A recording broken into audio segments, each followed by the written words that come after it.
estamos aqui mais uma vez para levar a palavra de Deus mais pertinho de você.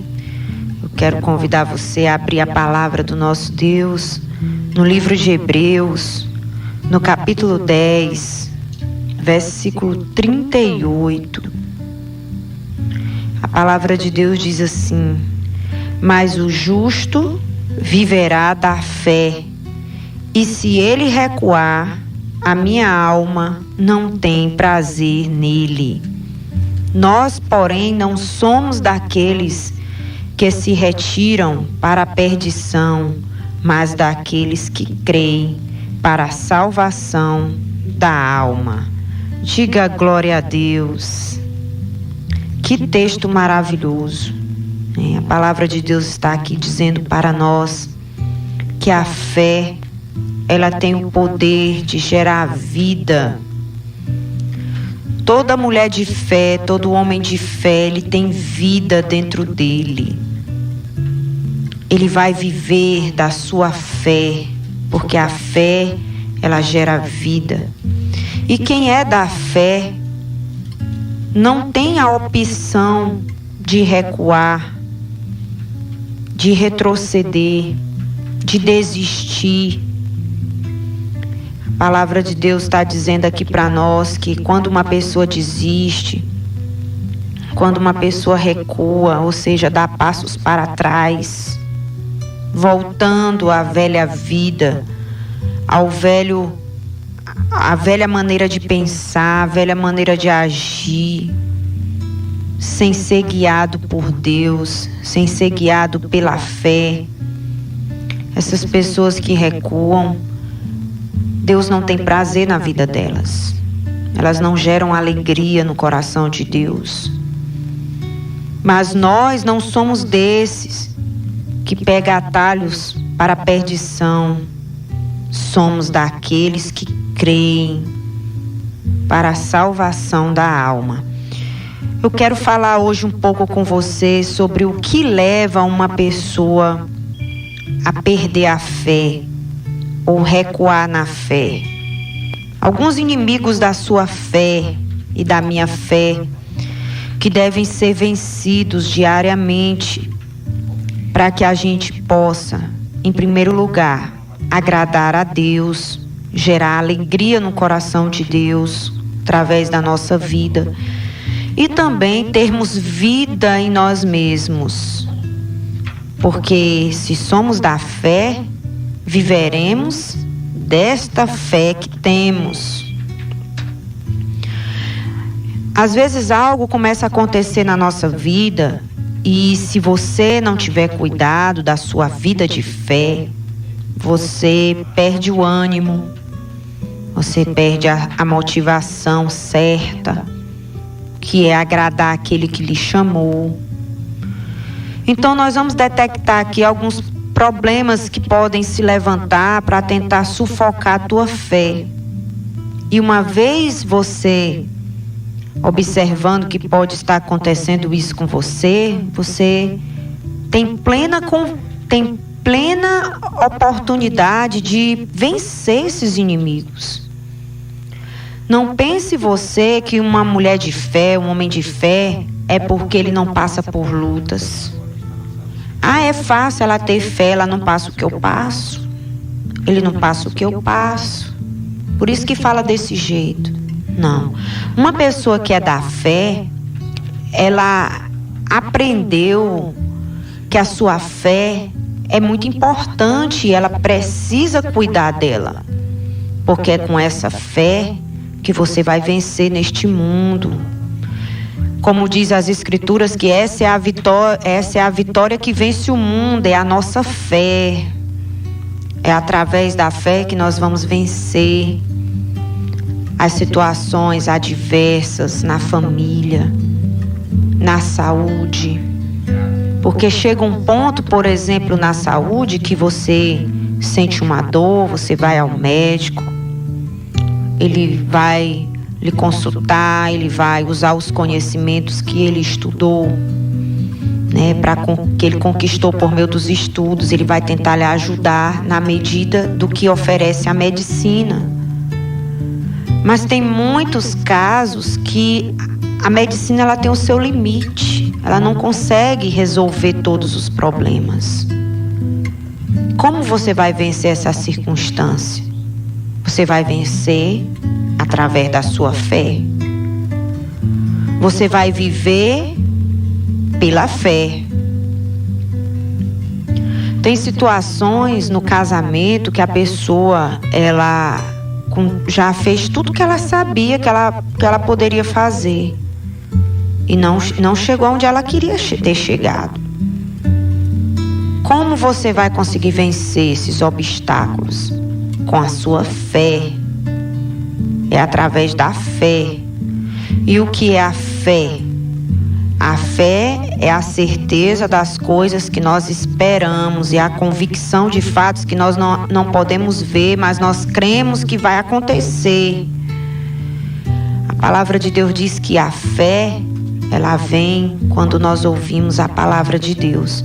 Você que está ouvindo essa palavra, você pode ter certeza que Deus está injetando fé dentro do teu espírito, porque a fé vem quando você ouve a palavra de Deus.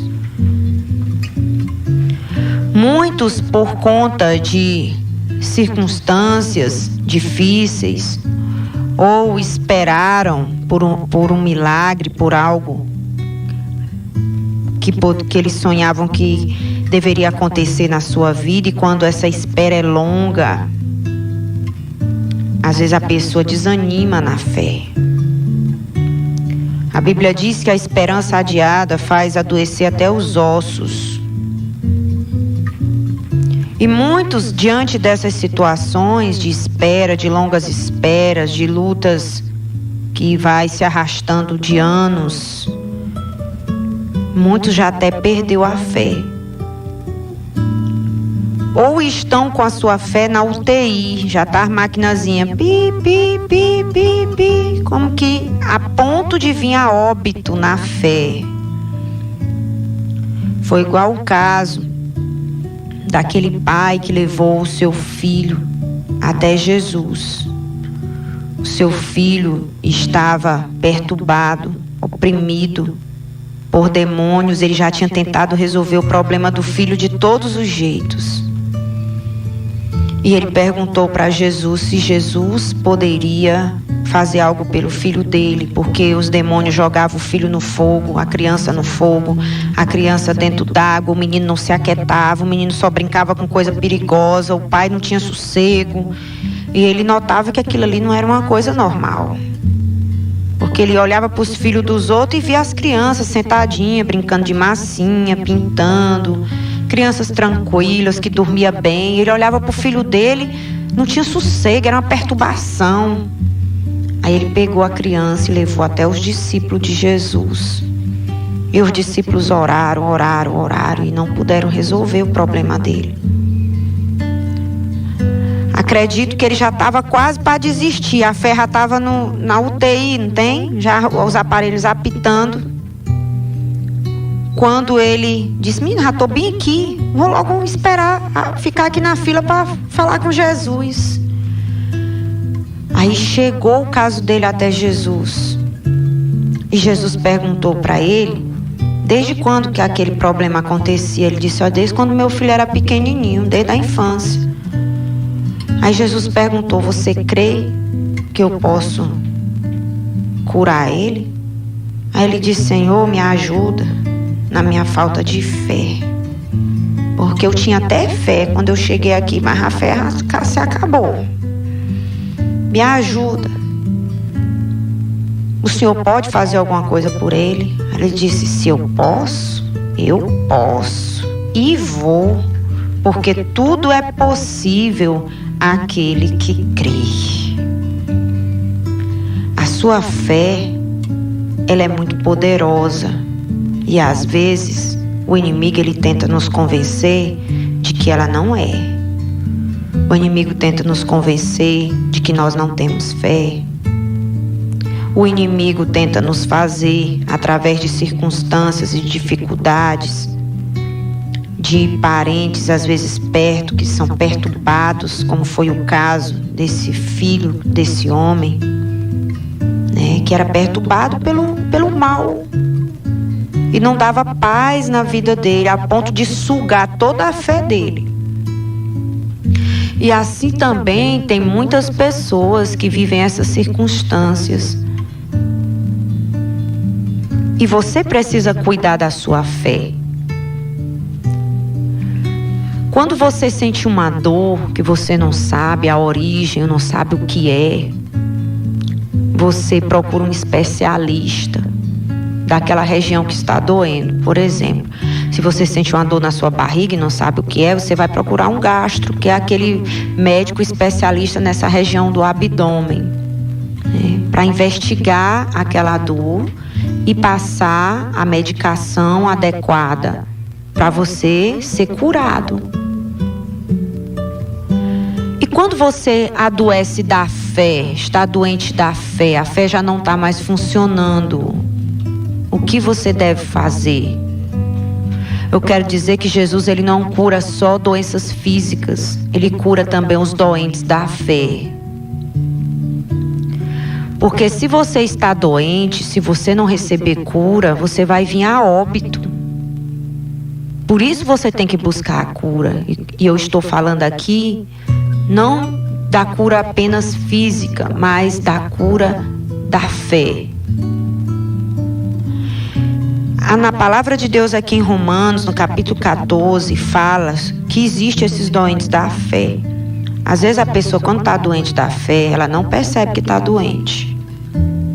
Quem está ao redor dela percebe que ela está desanimada, que ela não está mais crendo na palavra como ela cria antes, ela não está se movendo em direção à palavra, mas ela está, ao invés de dar passos à frente, ela está recuando para aquela velha vida que ela vivia antes. A gente encontra às vezes muitas pessoas doentes da fé, né?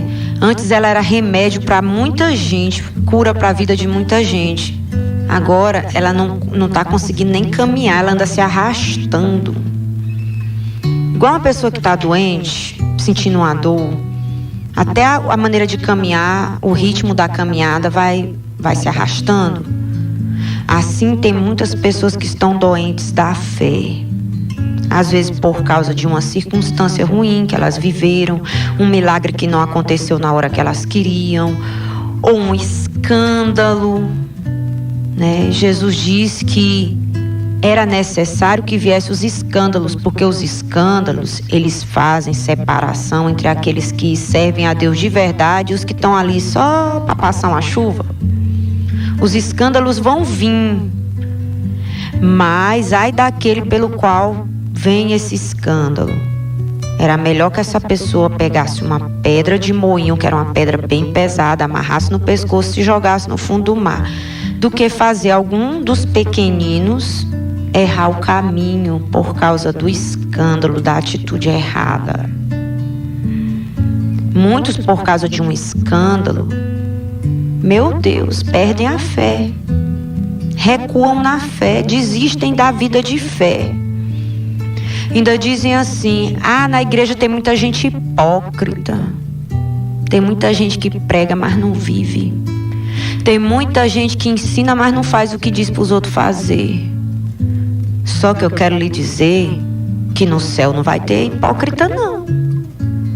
E nós estamos aqui é de passagem. E você tem que se esforçar para você chegar lá em cima. Porque lá embaixo, meu irmão, o lugar é ruim. Não queira saber como é lá para baixo não. Continue caminhando em direção acima.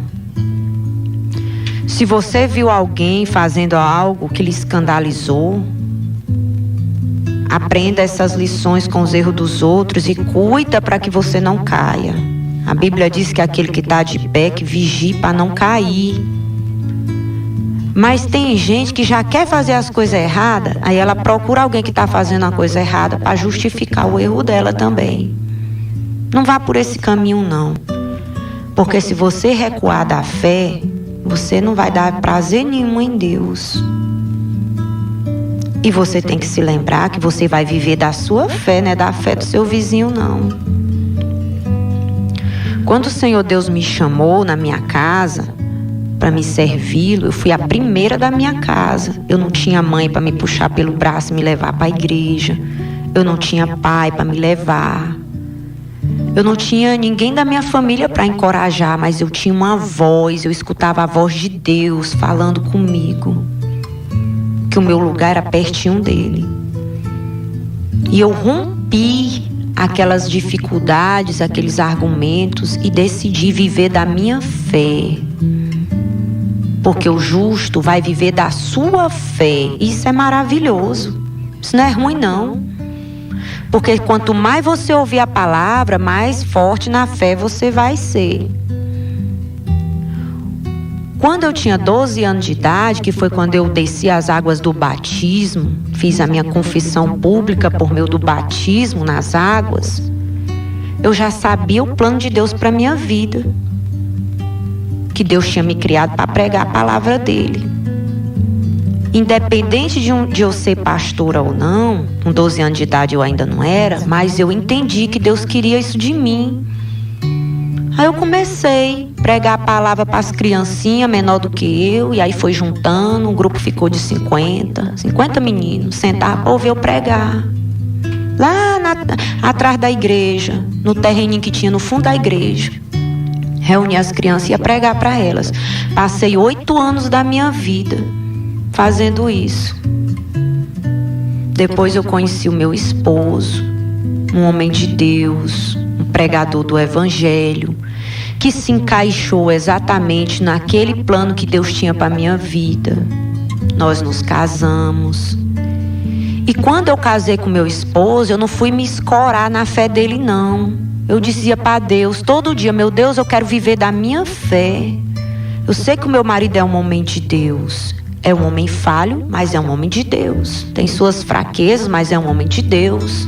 Um homem que tem uma aliança com Deus. Mas eu dizia para Deus: meu Deus, eu sei que eu sou falho, eu sei que eu tenho minhas fraquezas, mas eu quero viver da minha fé. Eu quero ter minhas atitudes de fé. Aí eu fui tomando as minhas atitudes particulares. O meu esposo é dizimista. Eu não vou dizer: Deus vai me abençoar porque meu marido é dizimista. Não, eu também decidi ser uma dizimista. Eu via meu esposo ofertando a Deus coisas importantes. Eu também queria fazer as minhas ofertas para Deus, porque eu queria viver da minha fé. Eu via meu esposo servindo a Deus com os talentos dele. Os meus talentos são diferentes dos dele. Eu disse: eu quero servir também a Deus com os talentos que Deus me deu. E hoje, amado, eu estou fazendo muita coisa que eu nunca pensei de fazer. Por quê? Porque eu decidi viver da minha fé. Tem gente que passa a vida toda olhando para a fé dos outros e esquece de cuidar da sua. Não esqueça de cuidar da sua fé, porque você vai viver da sua. A fé dos outros não vai poder te ajudar por muito tempo, não. O máximo que pode fazer é orar por você numa emergência e Deus atender, porque a oração de um justo pode muito em seus efeitos, mas a longa caminhada da sua vida, o combustível que vai abastecer a sua caminhada, a sua corrida da fé, é a sua fé. Pastora, eu comecei bem, eu estava forte, eu estava animada, eu estava mesmo, sabe, aquela alegria de Deus dentro de mim. Mas agora eu procuro, eu não acho. Se você está ouvindo a palavra, ainda tem esperança para você. Talvez você esteja apenas doente da fé. Eu quero lhe dizer que Jesus hoje vai curar todos os doentes da fé. Todos os doentes da fé serão curados hoje. Porque o Jesus que abriu os olhos dos cegos, o Jesus que levantou paralíticos, ele cura os doentes da fé.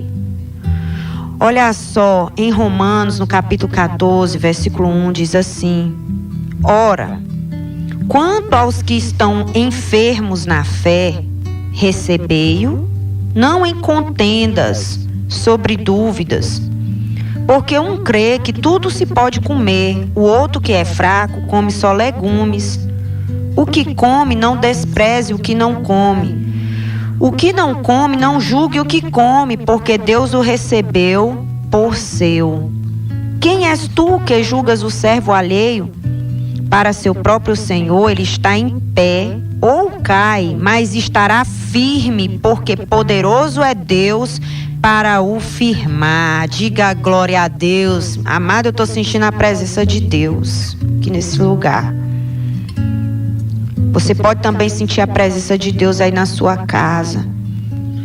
Os doentes da fé devem vir à igreja. Isso aqui é o apóstolo Paulo escrevendo aos Romanos. Pense numa igreja que sofreu perseguição. Pense numa igreja que muitos morreram por causa de Jesus. Nas festas dos imperadores, viravam comida de leão. A fé desse povo teve hora, meu amado, que está debilitada. De tanta coisa ruim que eles estavam enfrentando. Talvez seja o teu caso. Pastora, parece que eu estou enfrentando um furacão de coisa ruim na minha vida. Eu não sei nem se eu tenho mais fé. Aí o apóstolo Paulo, escrevendo a essa igreja, ele diz, olha, recebam os doentes da fé, recebam todos, botem eles tudo para dentro da igreja, e não questione não. Não julgue eles não.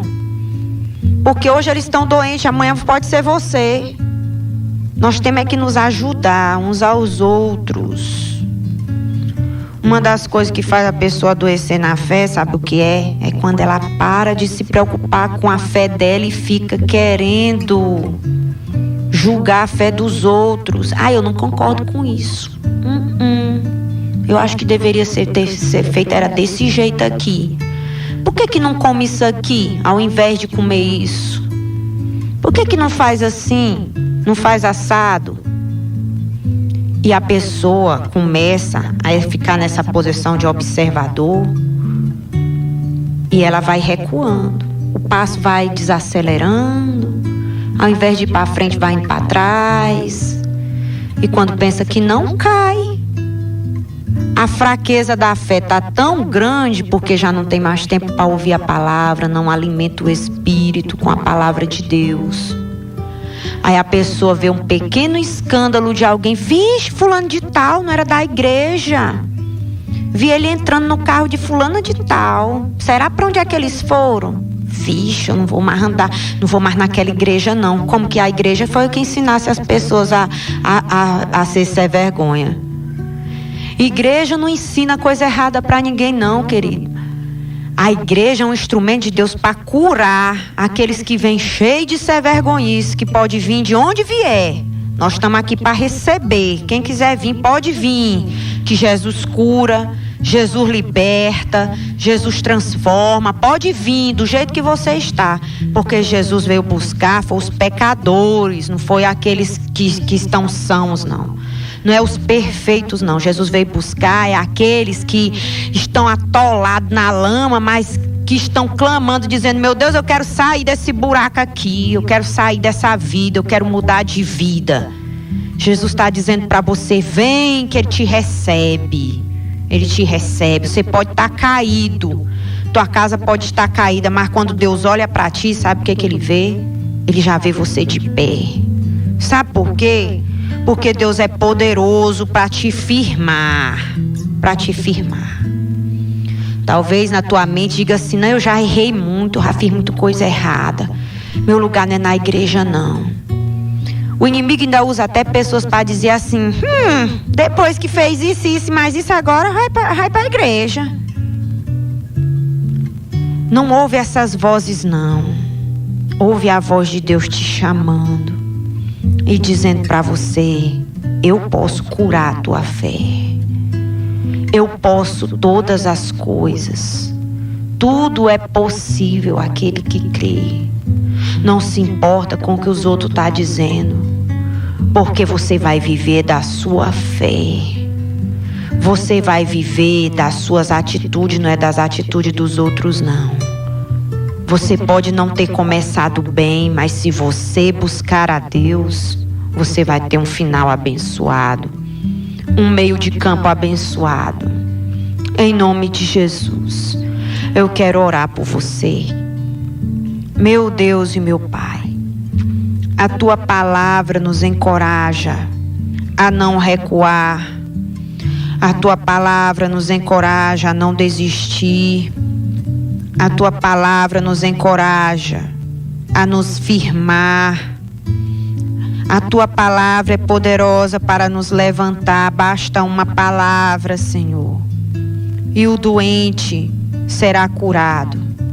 Basta uma palavra e o cativo será liberto. Basta uma palavra, meu Deus, e a vida dessa pessoa nunca mais será a mesma.